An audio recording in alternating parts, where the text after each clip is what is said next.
ഇന്നത്തെ പരിപാടി എന്താണെന്നറിയോ? വഴുതനങ്ങയും ഉണക്ക മാന്തലും കൂടെ നമുക്കൊന്ന് ചാറ് വെച്ചാലോ? തേങ്ങാപ്പാലാ ലാസ്റ്റ് ചേർക്കുന്നത് കേട്ടോ. അടിപൊളി ഒരു കറിയാണേ. എങ്ങനെ ഉണ്ടാക്കുന്നത് നോക്കാം, വായോ. ഒരു വഴുതനങ്ങ എടുത്തിട്ട് ഇതുപോലെ ചെറുതാക്കി അരിഞ്ഞ് വെള്ളത്തിലിട്ടേക്കുവാണേ. കഴുകിയിട്ട് വെള്ളത്തിലിട്ടോ, അതിൻ്റെ കറയൊക്കെ ഇങ്ങ് പോട്ടെ. പിന്നെ അതാ കുറച്ച് ഉണക്ക മാന്തല് കഴുകി വൃത്തിയാക്കി വെച്ചിട്ടുണ്ട്, തൊലിയൊക്കെ കളഞ്ഞു. പിന്നെ 2 പച്ചമുളക്, ഒരു 4-5 ചെറിയുള്ളി, ഇഞ്ചി വെളുത്തുള്ളി ചതച്ചത്, കുറച്ച് കറിവേപ്പില, മുളക് പൊടി, കുറച്ച് മല്ലിപ്പൊടി, മഞ്ഞൾപ്പൊടി, വാളംപുളി, തേങ്ങാപ്പാൽ, ഇതൊക്കെ തന്നെയാണ്. പിന്നെ കടുക്, ഇച്ചിരി ഉലുവയും വെളിച്ചെണ്ണ. അപ്പോൾ നമുക്ക് എങ്ങനെ ഉണ്ടാക്കാൻ നോക്കാവേ. ആദ്യം തന്നെ ഒരു മൺചട്ടി എടുത്തു കേട്ടോ. ആ മൺചട്ടി നമുക്ക് സ്റ്റൗ ഒക്കെ ഒന്ന് ഓൺ ചെയ്ത് കത്തിച്ച് ചൂടാവട്ടെ. ചട്ടി ചൂടായപ്പോൾ എണ്ണ ഒഴിച്ചു കൊടുത്തേ. അതിലേക്കൊരു 2 മണി ഉലുവ കേട്ടോ, ഒരുപാട് ഇടരുത്, കുറച്ച് ഉലുവ.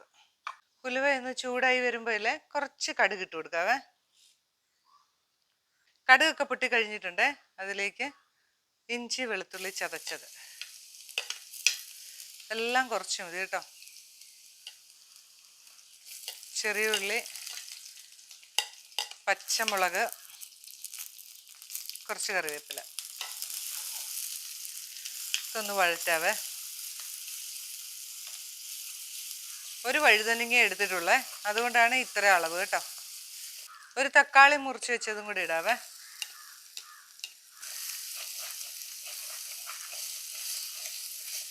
തക്കാളിയൊക്കെ വാടുന്ന സമയത്ത് നമുക്ക് മുളക് പൊടി എടുക്കാവേ. ഒരു 3 സ്പൂൺ മുളക് പൊടി, എരിവിന് ആവശ്യത്തിന് എടുക്കണം കേട്ടോ.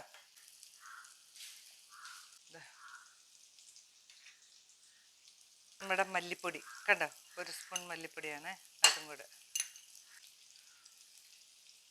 ഒന്ന് മിക്സ് ചെയ്തിട്ടിടാവേ.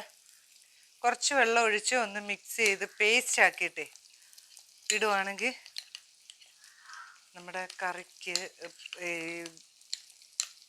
ഈ എന്താ പറയുക, മുളകിൻ്റെ കുത്തലൊന്നും ഉണ്ടാവില്ലേ. അതുകൊണ്ട് നമുക്ക് ഇങ്ങനെ ഒന്ന് പേസ്റ്റാക്കി വെള്ളത്തിൽ കലക്കി ഒന്ന് പേസ്റ്റ് ആക്കിയതിന് ശേഷം ഇട്ട് കൊടുത്താൽ മതി. കുറച്ച് വെള്ളം കൂടി ഒഴിക്കാം.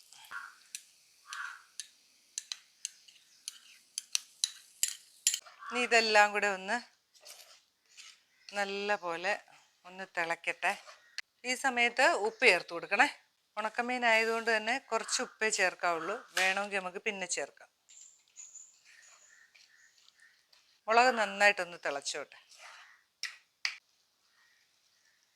നല്ലപോലെ തിളച്ചിട്ടുണ്ട്. ഇനി നമുക്ക് പുളിവെള്ളം ഒഴിക്കണം.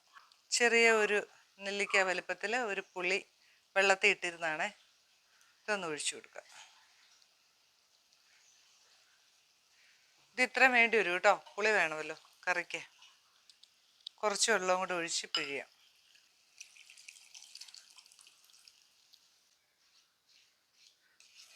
മീൻ്റെ മസാലയെല്ലാം നല്ല പോലെ തിളച്ചിട്ടുണ്ട് കേട്ടോ. ഇനി നമ്മുടെ വഴുതനങ്ങ അങ്ങോട്ട് പിഴിഞ്ഞങ്ങോട്ട് ഇടാം.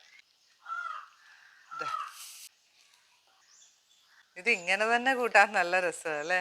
ഇത് എന്താ പറയുക, മീൻ ഇടാതെ തന്നെ. ഇനി നമ്മുടെ മീൻ കഷ്ണങ്ങളും കൂടെ അങ്ങിട്ടേക്കാം.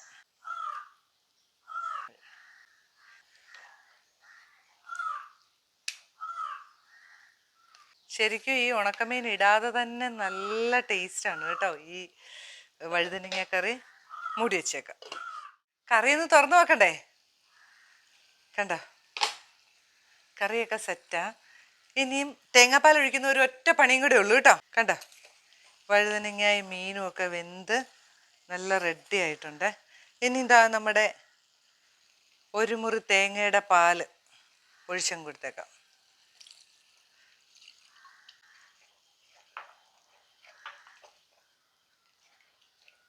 ഇനി ഒരു പരിപാടിയില്ല, ചെറുതായിട്ടൊന്ന് ചൂടാകുക മാത്രം മതി കേട്ടോ. അടിപൊളി ഒരു ടേസ്റ്റി വഴുതനങ്ങ ഉണക്കമീൻ കറി ഇവിടെ റെഡി ആയിട്ടുണ്ട്. ഉപ്പൊന്ന് നോക്കാവേ. ഉപ്പും പുളിയൊക്കെ ഉണ്ട്. വേണമെങ്കിൽ 2 കരിവേപ്പില ഇങ്ങനെ മേളിൽ ഇടാം. തിളച്ച് വരുന്നുണ്ട്. സ്റ്റൗ അങ്ങ് ഓഫ് ചെയ്തേക്കാവേ. ഒന്ന് മൂടി വയ്ക്കാം. 2 മിനിറ്റ് കഴിഞ്ഞിട്ട് തുറക്കാം.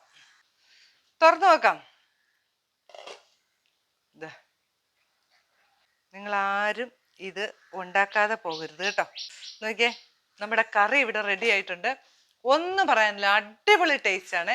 എല്ലാവരും ഒന്ന് ഉണ്ടാക്കി നോക്കൂ കേട്ടോ. ഒരു വഴുതനങ്ങയും ഒരു ഇച്ചിരി ഉണക്കമീൻ, ഏത് മീനാണേലും കുഴപ്പമില്ല, ഉണക്കമീനും കൂടെ കിട്ടുമ്പോൾ ഇങ്ങനെ ഒന്ന് ഉണ്ടാക്കി നോക്കിക്കോ. സൂപ്പർ കറിയാ, ഭയങ്കര ടേസ്റ്റ് ആട്ടോ ചോറുണ്ണാന്. ഉണ്ടാക്കി നോക്കിയിട്ട് അഭിപ്രായം പറയണേ. നിങ്ങൾ ഇതുപോലെ ഉണ്ടാക്കുന്നതാണോ എന്നും പറയണം കേട്ടോ. അപ്പൊ പുതിയൊരു വീഡിയോ ആയിട്ട് ഞാൻ വരുന്നതായിരിക്കും. ബൈ.